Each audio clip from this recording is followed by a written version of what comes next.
Yuma's mayor is back on Capitol Hill testifying to U.S. senators about the border crisis, trying to get help for Yuma before the end of Title 42.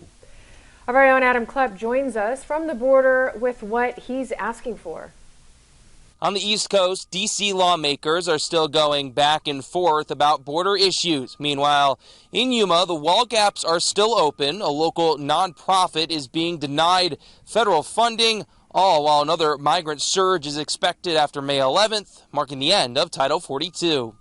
Yuma Mayor Doug Nichols testifying to the Subcommittee on Government Operations and Border Management. Do you swear that the testimony you will give before this committee will be the truth, the whole truth, and nothing but the truth, so help you God? Saying he's tired of cleaning up the mess he says is made by the Biden administration. The federal government needs to own the entirety of the situation and not push it off to local governments and NGOs. Mayor Nichols was invited by Arizona Senator Kyrsten Sinema to testify. Mayor Nichols, since 2019, Yuma has twice been so overwhelmed by the flow of migrants across the border that you have deemed it necessary to declare a state of emergency. He hopes that ahead of Title 42's expiration, the federal government mobilizes resources to the southern border. FEMA should take over the migrant sheltering and utilize their capabilities and resources. The asylum judicial process would become faster with assignment of more judges to the border.